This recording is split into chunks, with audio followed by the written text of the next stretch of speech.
Now, how to generate these feelings? Here is a clue I am giving. We all do that, but still, you see, feelings are not plain feelings.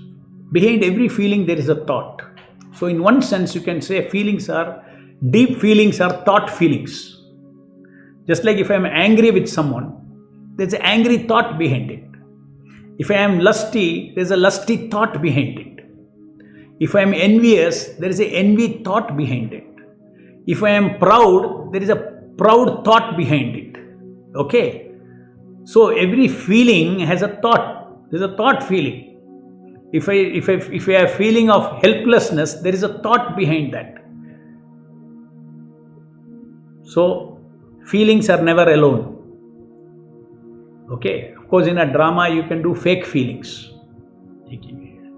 In a drama, you don't need to have the real thoughts.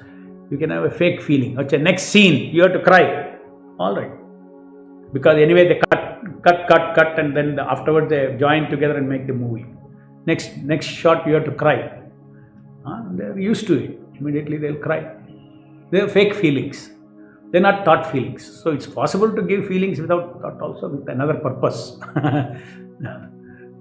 So there is a thought feeling and fake feeling. So now let us say we are talking about background having feelings of. Because ultimately Krishna, what does he want? He wants feelings. Krishna is described as Bhava Grahi Janardana. Bhava, he takes our bhava.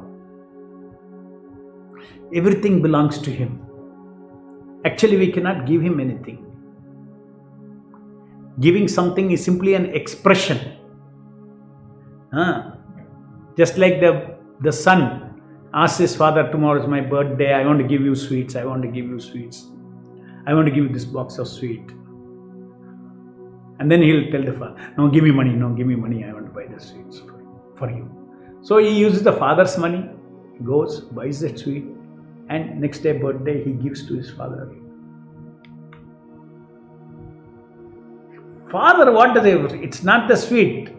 The father was very happy with this act of offering, his devotion, his love.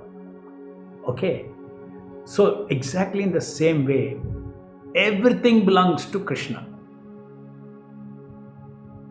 My body belongs to Krishna. How long I am owner? Entire material energy is his energy. My body belongs to him. My tongue belongs to him. My brain belongs to him. So my Atma Chesta, I am only giving my Atma Chesta, but with the Atma Chesta, without the body functioning, nothing can happen.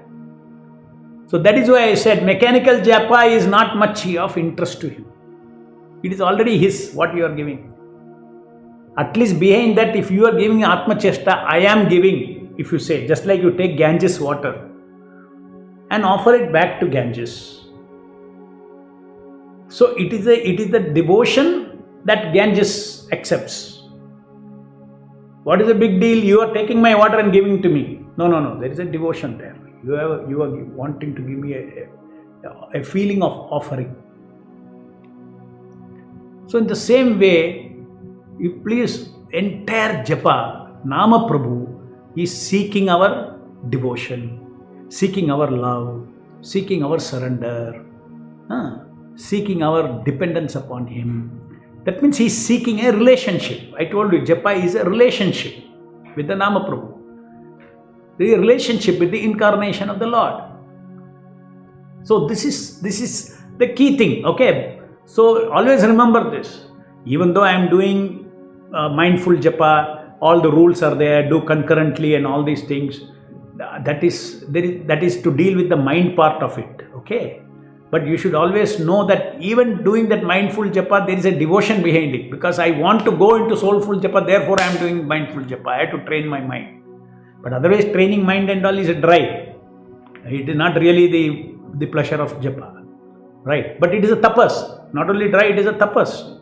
But you are taking that tapas because behind it you have got priti. Okay?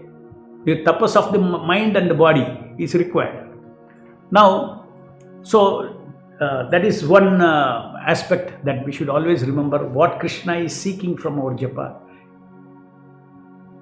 Mindful japa is just the beginning. Mindful japa is indicative of our desire to connect and be in touch with our avatara. Mindful japa is just an expression that I welcome you, my Lord. It's an expression that yes, I receive you, my Lord. Hearing means I am receiving you. Chanting means I am welcoming you, my Lord. And hearing is I am receiving you. As I said, I use the word sound embrace or hearing embrace or attention embrace. All mean the same thing, that I am touching the Lord with my attention. So that intention is behind. So Krishna accepts that. Oh, I should make his mindful japa successful. Because his intention is he wants to associate with me. He wants to hear me.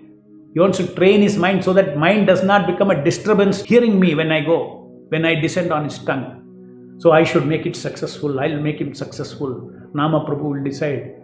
As much as we are feeling our desire, to that degree, Nama Prabhu is also making it successful. So if we are successful in mindful japa, please always be grateful. It is Nama Prabhu's mercy that we are able to be successful in mindful japa also, because mind can get distracted. Okay, anything. But for instance, very simple thing. Mindful japa, so far we have been talking about the biggest distraction being thinking. Okay, that is an enemy within our mind. What about, so many other distractions happens in life, in outside life. You can't bring your attention back. So all that Krishna has to protect. Krishna does interfere with that, protects the devotees' japa also. Sometimes disturbance, he will make us depend more upon him and chant. So all the complications different, it's a matter of relationship with the Nama Prabhu.